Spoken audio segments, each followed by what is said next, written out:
자, 우리 다 같이 이제 하나님 말씀 함께 보시겠습니다. 오늘 하나님 말씀은 구약성경 사무엘하 21장입니다. 사무엘하 21장 10절에서 14절까지 보십니다. 사무엘하 21장 10절에서 14절까지 제 성경으로 500페이지에 있습니다. 하나님 말씀 봉독해 드리겠습니다. 아야의 딸 리스바가 굵은 배를 가져다가 자기를 위하여 바위 위에 펴고 곡식 베기 시작할 때부터 하늘에서 비가 시체에 쏟아지기까지 그 시체에 낮에는 공중의 새가 앉지 못하게 하고 밤에는 들짐승이 범하지 못하게 한지라. 이에 아야의 딸 사울의 첩 리스바가 행한 일이 다윗에게 알려지매 다윗이 가서 사울의 뼈와 그의 아들 요나단의 뼈를 길앗 야베스 사람에게서 가져가니 이는 전에 블레셋 사람들이 사울을 길보아에서 죽여 블레셋 사람들이 벳산 거리에 매단 것을 그들이 가만히 가져온 것이라. 다윗이 그곳에서 사울의 뼈와 그 아들 요나단의 뼈를 가지고 올라오매 사람들이 그 달려 죽은 자들의 뼈를 거두어다가 사울과 그의 아들 요나단의 뼈와 함께 베냐민 땅 셀라에서 그의 아버지 기스의 묘에 장사하되 모두 왕의 명령을 따라 행하니라. 그 후에야 하나님이 그 땅을 위한 기도를 들으시니라. 아멘. 할렐루야. 하나님이 하시는 일에는 그 일을 이루시는 능력이 있음을 압니다. 하나님께서 말씀으로 세상을 창조하셨다 그랬죠. 그것은 하나님 말씀의 능력이 있기 때문에 그렇습니다. 하나님의 구원하심에도 마찬가지죠. 하나님의 구원하심에도 능력이 있습니다. 하나님의 구원하심으로 죄인이 의인이 되고 우리는 사망에서 생명으로 옮겨진 것 아닙니까? 그런가 하면 하나님의 사랑에도 능력이 있습니다. 로마서 8장 38절 9절을 보면 기록된 바 우리가 종일 주를 위하여 죽임을 당하게 되며 도살할 양같이 여김을 받았나이다 함과 같으니라.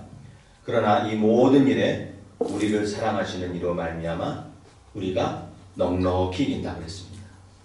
즉 하나님의 사랑으로 우리가 모든 죄의 권세에서 넉넉히 이기게 되는 겁니다. 또 요한복음 3장 16절 하나님의 세상을 이처럼 사랑하사 독생자를 주셨으니 이는 그를 믿는 자마다 멸망하지 않고 영생을 얻게 된다 그랬죠. 즉 하나님의 사랑이 하나님으로 속육신하게 하시고 그를 믿으면 멸망하지 않고 즉 지옥에 가지 않고 영생을 얻는 것, 즉 천국에 가게 되는 것 아닙니까? 이게 하나님의 사랑의 힘인 것입니다. 이제 오늘은 우리 사무엘하를 다시 묵상하겠는데요. 오늘 말씀을 보면 이 한 여인의 그 모성의 즉 부모의 사랑이 아주 절실하게 나타나는 걸 볼 수 있습니다. 이것을 통해서 우리가 하나님의 사랑, 능력이 있는 하나님의 이 사랑이 어떠한 것이냐, 어떤 사랑이냐를 우리에게 보여주시는데요. 이 말씀을 통해서 하나님의 사랑의 능력과 그 힘이 우리를 어떻게 변화시켰는지를 우리가 살피면서 함께 은혜 받기를 간청하며 소원합니다. 오늘 이 말씀 이 사무엘하 21장의 우리 전체 내용을 한번 잠시 살펴보겠는데요. 이 사무엘하 21장에는 이스라엘의 기근이 든 사건이 시작이 됩니다. 3년 동안 비가 오지 않아서 기근이 들었어요. 사람들이 삶이 참 힘들죠. 곡식이 거둘 수 없으니 양식이 부족하니 힘들어서 백성들이 참 이렇게 고통에 있을 때에 다윗 왕이 도대체 왜 이렇게 비가 오지 않느냐 하면서 하나님께 기도했죠. 기도하니까 하나님이 대답하시기를 너희 전왕 있는 사울의 죄가 크기 때문에 기근을 내가 내린 것이다 그랬습니다. 그래서 사울의 죄가 뭔가를 알아보니까 사울 왕의 통치 시절에 기브온이라는 곳에 있는 사람들을 살육했습니다. 많은 사람들을 죽인 그것이 이유다라고 하나님이 대답하시죠. 그래서 기브온 사람들에게 물어봤습니다. 어떤 일이냐 했더니 그런 일이 있었다고 얘기를 하고, 그럼 어떻게 해야 이것이 회복이 되겠느냐 하니 기브온 사람들이 사울과의 아들들을 우리에게 주십시오. 우리들이 그들을 목매어 죽여야 이 일이 해결될 것입니다. 라고 얘기를 하죠. 그래서 다윗은 그들의 요구를 들어서 사울과의 남은 자손들 중에 아들 2명과 사울의 손자 5명을 내어주게 됩니다. 기브온 사람들은 그들을 데리고 마을로 끌고 가 나무에 목매달아 죽였습니다. 근데 그 7명의 자녀들이 죽었다는 소식을 사울 왕의 후첩이었던 리스바라는 여인이 들었습니다. 그리고 듣고 와서 이제 그 목매달아 죽은 곳에 가보니까 거기에 7명의 자녀들이 죽고 있는 걸 볼 수 있습니다. 근데 그 가운데 보면 자기의 자녀가 2이 있어요. 그래서 자기의 자녀 2과 그리고 사울의 손자 또 5명이 그 나무에 목매에 죽여 있는 것을 볼 수 있습니다. 이것을 본 이 리스바라는 여인은 그 목매에 죽인 그 시체 밑에 바위 앞에 붉은 베옷을 깔고 그리고 거기에 숙식하면서 그 시신을 지키는 것입니다. 그래서 시신이 죽어 있으니 낮에는 새들이 와서 그 신을 쫓아 먹을 것이고 밤에는 들짐승들이 그 시체를 먹으려고 하죠. 그래서 그것을 막는 겁니다. 그래서 이 리스바가 그 시신을 앞에서 옷으로 또 막대기로 밤에는 들짐승을 쫓고 또 낮에는 새들을 쫓아 그런 이야를 했다는 거죠. 근데 그 소식을 들은 그 다윗 왕이 그 여인의 그 감동적인 그런 행동을 보고 그래서 이제 자기가 수습해 왔던 그 사울 왕의 뼈와 또 그 아들 요나단의 뼈를 이제 가두어서 기브온 사람들에게 주니 기브온 사람들이 그 시신을 내려서 이제 장례식을 잘 치렀다 하는 것이 오늘 본문의 내용인데요. 오늘 이 말씀이 이 사울 왕의 통치의 이 전반기에 있었던 일인데요. 왜 이런 일을 여기 기록해 있느냐라고 볼 때에 하나님께서 이제 다윗의 통치 기간 동안 내가 너의 모든 것들을 붙들어주고 또 너희를 함께하며 또 너의 그 통치 기간을 해서 모든 악한 것들과 이런 것들을 깨끗하게 정리해 주시겠다고 하는 그 하나님의 그 사랑의 모습이 이 안에 담겨 있는 걸 볼 수 있습니다. 또 더더구나 이 리스바라 하는 이 여인의 그 모성애를 통해서 이 자기 아들의 그 시신을 지키기 위한 그 여인의 그런 헌신적인 그런 사랑의 모습을 통해서 하나님도 너의 삶을 이렇게 붙들어 주시고 지켜주신다는 그것을 어떤 약속하는 듯한 그런 암시의 말씀으로 오늘 본문이 기록된 줄 믿습니다. 오늘 이 말씀을 보면서 리스바의 그 모성애, 이 모성애를 통해서 하나님의 사랑의 능력은 무엇에 있는가, 어떤 것인가 하는 것을 우리가 살피면서 우리가 하나님을 더 사랑하며 또 하나님의 사랑에서 우리의 삶이 회복이 되는 그러한 축복이 오늘 우리 가운데 임하시기를 간절히 축원합니다. 자, 먼저 이 하나님의 사랑의 능력은 어디에 있냐를 보니까 하나님의 사랑은 우리의 두려움을 이기게 하는 것이라는 거죠. 오늘 이 리스바의 행동을 이렇게 많이 보니까는 10절 말씀에 굵은 배를 가져다가 자기를 위하여 바위 위에 펴고, 그러니까 시신이 놓여 있는 매달려 있는 그 밑에 있는 큰 바위에 그 굵은 배 옷을 펴놓고 곡식배기 시작할 때부터 하늘에서 비가 시체에 쏟아지기까지 그 시체의 낮에는 공중의 새가 앉지 못하게 하고 밤에는 들짐승이 범하지 못하게 했다라고 이 여인의 행동을 한 절로 이렇게 표현해 주고 있습니다. 여기서 이 리스바의 행동을 보면서 참 헌신적인 사랑이라는 것이 이거구나 하는 것을 우리가 보게 되는데, 우리가 흔히 헌신과 희생의 사랑을 다 모아서는 사랑은 바로 어머니의 사랑이 아닌가라는 말을 많이 하게 됩니다. 특별히 모성애, 이거는 우리 사람도 그렇고 또 짐승도 보니까 이 모성애는 참 어찌 보면 하나님의 사랑을 많이 닮았다라고 볼 수가 있는데요. 여기 리스바의 그 눈물겨운 사랑을 보면 자식의 그 시신을 지키기 위해서, 그것도 뭐 살아있는 자식이 아니라 죽은 그 시신을 지키기 위한 그 헌신적인 모습을 우리가 볼 수가 있습니다.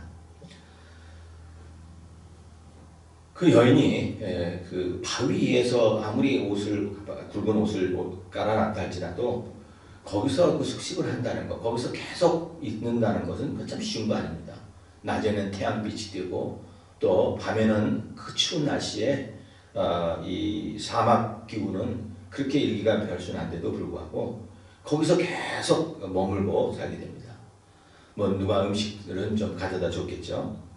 그런데 이 시신을 지키는 그 기간이 어떻게 연령해 보니까는 여기 그 기간을 잠깐 얘기하는데 곡식 배기 시작할 때부터 하늘에서 비가 쏟아지기까지라고 했습니다. 이게 정확히 어느 정도 기간이냐라고 우리가 생각해 보면 성경학자들에 의하면은 이스라엘 백성들은 그 4월에 그 곡식을 벤다 그래요. 그러니까 4월에 곡식을 베고 그리고 그 비는 한 10월 달쯤에 비가 내리기 시작한다 그래요. 우기가 시작이 돼서. 그러니까 4월에서 10월 달이면 한 6개월 정도 된다 그래요. 그러니까 6개월 동안 이 시체 옆에서 그 시신을 지켰다라고 얘기할 수 있습니다. 뭐 짧게는 한 달도 얘기를 하지만 아무튼 그 긴 세월 동안 그 바위에서 혼자 지내면서 그 무서운 그 환경에도 그 시신을 지키는 것을 볼 수가 있습니다. 더구나 아무리 모성애라도 여자의 몸인데 참 얼마나 두렵겠어요. 그리고 자식이라 할지라도 이 죽은 시신 옆에서 지낸다는 건 얼마나 무섭겠습니까? 뭐 목매어서 죽은 그 시신을 저도 본 적은 없지만 사진에서 이렇게 보면 막 혀가 이렇게 뭐 한자 하나 내려오고 눈을 부릅뜨고 뭐 목이 마침 길어지고 좀 굉장히 무서운 분인데 그럼에도 그 시신을 지키기 위한 그 정성스러운 모습을, 그 헌신적인 모습을 볼 수가 있습니다. 그것이 자녀를 위한 부모의 사랑 아닙니까? 이 부모의 사랑이 바로 하나님의 사랑과 많이 닮았다는 거죠. 자식을 위해서 목숨을 바칠 수 있고 저 자식을 위해 대신 죽을 수 있는 이 사랑, 바로 예수님의 사랑 아닙니까? 십자가의 사랑 아닙니까? 바로 우리를 대신하여 죽으신 그 사랑이 바로 이 하나님의 보여주는 사랑인 것입니다. 그래서 이 사랑은 우리로 하여금 두려움을 없게 한다는 거죠. 두려움을 이길 수 있게 한다는 겁니다. 그 상황의 두려움을 이기고 또 자기가 언제쯤 이런 상황에서 자기도 죽을 수 있는데 그런 것을 이길 수 있는 그런 것이 바로 이 사랑인 것입니다. 왜 사랑을 통해서 두려움을 이길 수 있냐는 것은요. 이 두려움은 우리가 믿음 생활하면서 두려움이 있다면 그것을 통해서 자꾸 원망이 생기게 돼요. 우리가 잘 아는 예로 이스라엘 백성들 보면 이제 저들이 애굽을 떠나서 이제 광야로 들어가기 전에 앞에 있는 바닷가 옆에 거하게 되죠. 그런데 뒤에서 바로 왕이 이제 많은 군대를 데리고 쫓아옵니다. 그것을 보면서 이들은 상당히 두려워했습니다. 그 말씀이 출애굽기 14장에 기록되어 있는데요. 출애굽기 14장 10절에서 보면 바로가 가까이 올 때에 이스라엘 자손이 눈을 들어본즉 애굽 사람들이 자기들을 위해 이른지라 그랬습니다. 그러니까 이스라엘 사람들이 심히 두려워하여 여호와께 부르짖었다고 했어요. 그 모습을 보고. 근데 여기서 부르짖었다는 것은 기도했다는 게 아니라요. 하나님을 원망합니다. 그리고 모세에게 이렇게 얘기합니다. 애굽에 매장지가 없어 당신이 우리를 이끌어내어 이 광야에서 죽게 하느냐? 어찌하여 당신이 우리를 애굽에서 이끌어내어 우리에게 이같이 하느냐?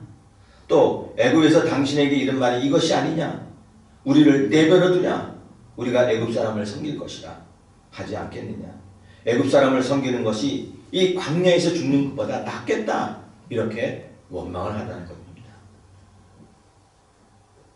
저들이 하나님의 사랑, 자기들을 구원하신, 자기들을 그 노예에서 구원해 주시고 그 해방시켜 주신 그 하나님의 사랑을 모르니 이렇게 힘든 일이 오면 두려워한다는 거죠.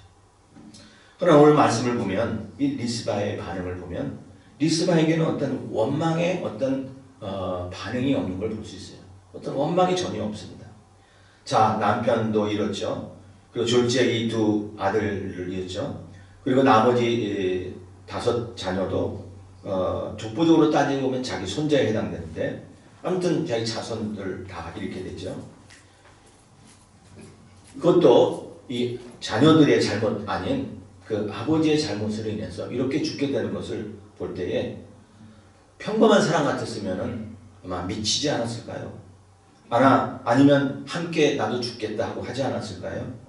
그러나 오늘 말씀을 보면 그냥 이 리스바는 그냥 행동하는 것을 지키는 것만 봤지 거기에 어떤 원망의 모습이 보이지 않는 걸 볼 수 있습니다. 왜요? 부모의 사랑이니까. 자식을 지키기 위한 부모의 사랑이니까. 그저 시체가 나중에 잘 매장될 수 있도록 그 자녀들을 지킨 것을 볼 수 있습니다. 요즘 상황이 참 많이 두렵죠. 제가 어제 카톡을 하나 받았는데요. 거기 뉴욕 퀸즈에 있는 앰허스트 병원에 응급실 간호사가 전했다는 그런 글인데요. 이제 잠복기가 이제 끝나고 증상이 나타나는 환자가 이제 급증하는 시기라는 거예요. 이제 앞으로 한 주 정도가. 그래서 절대 집 밖으로 나가면 안 된다는 거예요. 빵도 사러 나가면 안 된다고 하고 4월 한 초래까지는 가장 그 피크하는 기간이라 조심해야 된다는 거죠. 그래서 절대 나가면 안 된다는 거예요. 이태리에서 왜 그 많은 그 확진자들이 나오고 사망률이 이렇게 높아지는 이유는 저들이 그 피크가 막 이렇게 병이 막 발별될 때에 격리하지 아니하고 또 그 집에서 있지 아니하고 그냥 사람들이 몰려서 나와 있었기 때문에 더 많이 발병이 되고 더 많이 감염이 됐다라고 얘기를 하는 거죠. 그리고 두려워하는 거죠. 공포의 연속입니다. 환자나 그렇고 또 그 돌보는 이 의료진들도 전부 다 이제 한계 이상으로 왔다는 겁니다. 그러나 우리는 하나님은 우리를 사랑하되 우리를 끝까지 사랑하고 또 우리를 자기 아들이 죽기까지 오내시까지 사랑했다고 하는 것을 안다면 우리는 두려워할 게 없습니다. 그래서 하나님을 사랑하는 겁니다. 하나님의 사랑의 특징 중에 하나가 이 희생 아닙니까? 희생. 자기를 희생하신 것입니다. 그 대신 희생하신 사람입니다. 그 희생하는 곳에 우리의 그 마음의 그 두려움과 또 우리의 어떤 마음의 상처들이 회복이 되는 것을 볼 수가 있습니다. 이사야 53장에서 그렇게 말합니다. 그는 실로 우리의 질고를 지고 우리의 슬픔을 당하였거늘 우리는 생각하기를 그는 징벌을 받아 하나님께 맞으며 고난을 당한다 하였다. 그가 찔림은 우리의 허물 때문이요 그가 상한 우리의 죄악 때문이라. 그가 징계를 맞음으로 우리는 평화를 누리고 그가 채찍에 맞음으로 우리는 나음을 받았도다. 그렇게 우리 예수님의 그 죽음을 이렇게 표현하고 있습니다. 그래요. 예수님이 대신 찔려서 죽으심으로 예수님이 대신 징계 받으시고 채찍에 맞으심으로 우리는 평화를 갖고 우리는 나음을 얻고 우리의 모든 상처는 회복이 되고 또 우리는 두려움을 이기게 되고 우리는 모든 괴로움을 극복할 수 있는 그런 능력이 바로 우리를 희생하여 대신하여 희생해 죽으신 그 하나님의 사랑, 그 그리스도의 사랑에서 능력이 나타난다는 것을 말하고 있습니다. 일본에서 유학하다가 귀국한 그 중국의 한 남성이요, 자기를 헌신적으로 이렇게 뒷바라지했던 그 어머니를 이제 공항에서 만났는데요. 돌아온 후에 공항에서 만나서 그 어머니를 칼로 찌른 사건이 몇 년 전 중국에 있었습니다. 이 중국으로 간 이 중국 일본으로 가서 유학했던 이 중국 학생이 그동안 어머니가 자기에게 그 학비와 생활비를 매년 한 30만 위안, 그러니까 5천만 원이니까 매달 한 500만 원씩 보내준 거 아닙니까? 뭐 달러로 하면은 한 4천 불씩 매일 그 힘든 생활에서도 보내줬는데요. 1년 동안 유학하고 와서 그 어머니를 만나면은 어머니 옆에 엎드리고 어머니를 얼싸고 감사해야 되는 거 아닙니까? 그런데 어머니를 칼로 찌른 거예요. 왜 그러냐니까 왜 그거밖에 안 보내냐는 거예요. 자기는 그것 때문에 힘들었다는 거예요. 다행히 그 응급하는 사람들이 와서 이 어머니는 구했지만 이 아들은 살인미수로 잡혀간 겁니다. 근데 여기서 이런 정말 이런 페류나하고 망나니 같은 이런 아들이지만은 이것보다도 더 참 애잔한 것은 그런 칼에 찔림에도 불구하고 그 아들을 선취해달라고 하는 그 어머니의 그 마음이 얼마나 더 희생적인 거 아닙니까? 그 어머니의 마음이 참으로 절실하고 그 사랑이 정말 하나님을 닮았다고 볼 수 있습니다. 왜요? 예수님도 자기의 피조물에 의해서 찔림당한 것 아닙니까? 자기를 위해서 우리의 죄를 대신하여 우리를 구원하시기 위하여 대신 십자가에 찔리고 십자가에 달리고 그리고 옆구리를 바로 우리가 찌른 거 아닙니까? 죄인인 우리가. 그렇게 해서 희생하여 우리는 나음을 얻게 된 것입니다. 그러므로 예수님의 사랑, 이 하나님의 사랑이 우리의 두려움을 없게 해준다는 것을 알고 우리는 어떠한 상황에서도 두려워하지 말아야 할 것입니다. 하나님이 우리를 사랑하십니다. 하나님이 우리를 끝까지 사랑하십니다. 그러므로 온전한 사랑은 두려움을 내쫓는다고 했습니다. 하나님을 사랑하시고 우리가 어떤 상황에서도 하나님의 사랑을 체험하여 두려워하지 말고 오히려 감사하고 오히려 더 믿음으로 나가는 그런 신앙을 회복하는 여러분 되시기를 바랍니다. 그런가 하면 이 하나님의 사랑의 또 다른 능력은 어디에 있냐면 우리의 미래를 보장해 두는 것입니다. 우리의 미래를 보장해 주십니다. 우리에게 소망을 주신다는 거예요. 하나님의 사랑의 특징 중에 하나가 이 불굴의 사랑입니다. 즉 물러서지 않는 게 하나님의 사랑인데요. 오늘 이 여인 리스바의 우리 행동을 다시 한번 보면 낮에는 공중의 새가 앉지 못하게 하고 밤에는 들짐승이 범하지 못하게 했다고 했습니다. 그 시체에 그럴 때에 보니까 밤낮으로 그를 지킨 것을 볼 수 있습니다. 밤낮으로 그 새들은 그 시체를 먹기 위해서 뭐 까마귀라든지 독수리라든지 끊임없이 왔겠죠. 그러니까 그것을 이렇게 뭐 막대기나 혹은 옷으로 이렇게 막으려고 하니 얼마나 힘들게요. 끊임없이 그 시체를 먹으려고 오고요. 또 밤에는 들짐승이 범하지 못하게 했다고 그랬죠. 들짐승 가운데서는 뭐 이리도 있을 거고 늑대도 있을 거고 또 이스라엘에는 보니까 사자도 나타나는 걸 볼 수 있어요. 이렇게 참 무서운 짐승들이 끊임없이 그 시체를 먹으려고 오는데 그것을 보호하는 이 여인의 처절한 모습을 우리가 실제로 본다면 얼마나 힘든 그런 모습일까요? 그럼에도 끝까지 지키는 것을 볼 수 있습니다. 마지막에 그 모든 시체를 다 매장하기까지 그 시체를 온전히 보호한 것을 지킨 것을 볼 수 있습니다. 그 기간도 뭐 하루 이틀이 아니고 또 한 주 두 주가 아니라 길게는 6개월을 그렇게 했다는 것. 그 여인의 몸으로. 그러나 끝까지 지켜냈다. 이게 오늘 본문의 핵심의 말씀인 것입니다. 불굴의 하나님의 사랑. 끝까지 지키시는 하나님의 사랑. 어떠한 상황에서도 지치지 않고 또 어떤 상황에서도 포기하지 않으시면 그 하나님의 사랑을 볼 수가 있습니다. 여기 리스바라는 뜻은 뜨거운 돌이다 그런 뜻이래요. 그러니까 이 열정이 그 안에 있는 것을 볼 수 있습니다. 이 하나님의 사랑이 우리의 삶을 지키시되 끝까지 지키시는 것입니다. 불굴의 하나님의 사랑인 것입니다.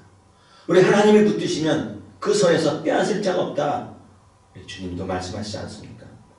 또 로마서 8장 39절에 보면 높음이나 깊음이나 또 다른 어떤 피조물이라도 우리를 우리 주 그리스도 예수 안에 있는 하나님의 사랑에서 끊을 수 없다고 했습니다.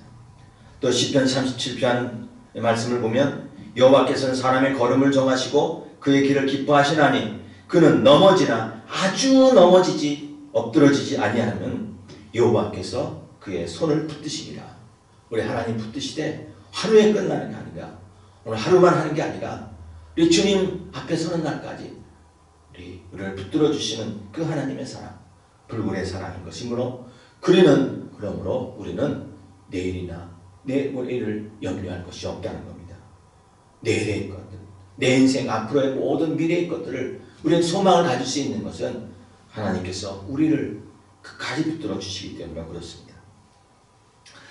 그 한 동물원에서 원숭이가 새끼를 품고 있는 것을 우리는 봅니다. 근데 어느 동물원에 이 원숭이가 새끼를 품고 있는데요.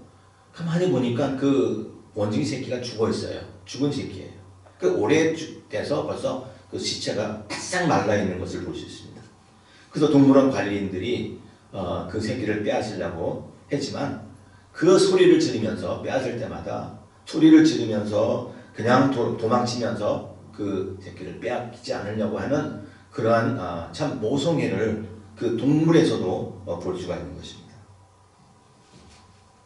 비록 이 시신은 죽은 것이지만은 그것을 짐승과 이 새에게 빼앗기지 않으려고 했던 그 어머니 리스바의 모습을 보면서 오늘도 하나님께서 내가 붙듦에 내 손이 강함으로 아무 누구도 내 손에서 빼앗을 수 없다 하시는 그 하나님의 그 불굴의 사랑, 포기하지 않으시는 하나님의 사랑, 우리가 가도 때로는 세상으로 가고 또 하나님께 원망하고 또 힘들다고 불평하고 뭐 하나님 나 왜 이렇게 축복해 주시지 않냐면서 원망했던 그런 모습이 있다 할지라도 하나님은 우리를 끝까지 사랑하시는 그 모습이 이 리스바의 모습에서 우리가 볼 수가 있는 것입니다. 그게 하나님의 사랑이에요.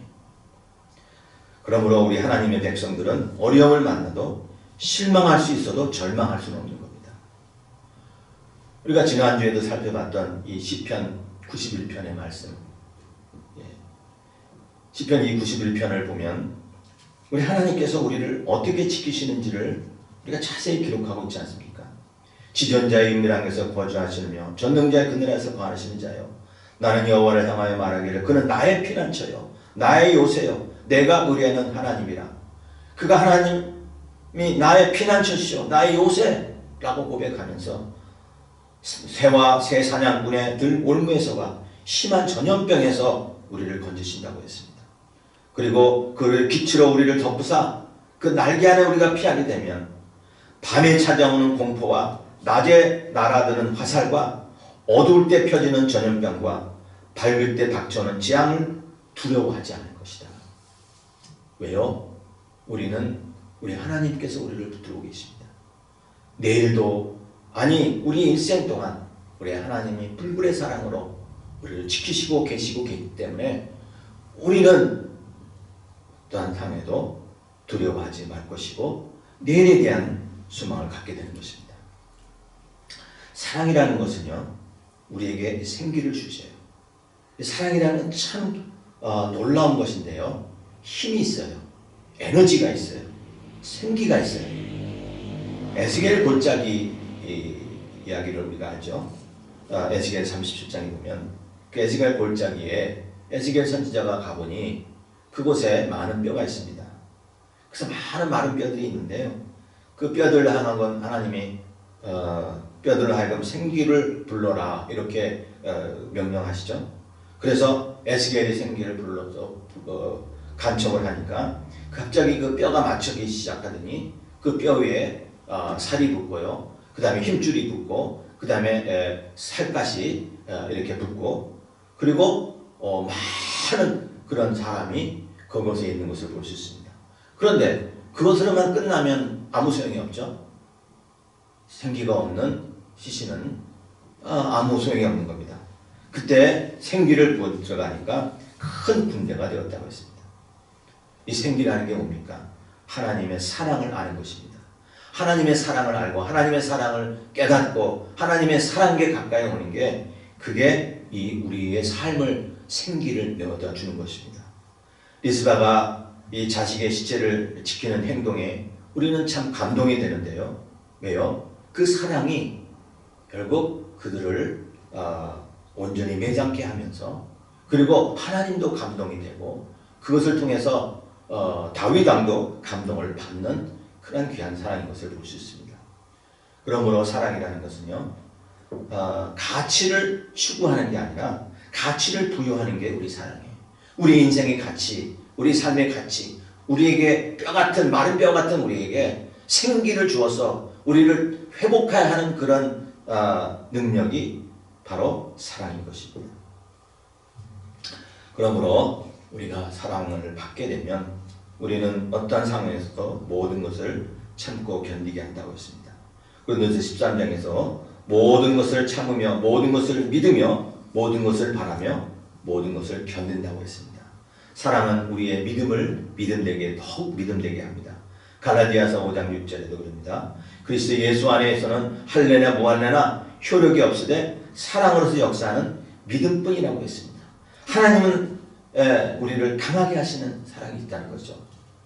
우리 하나님의 사랑을 오늘도 그러므로 체험하게 해달라고 기도해야 될 것입니다.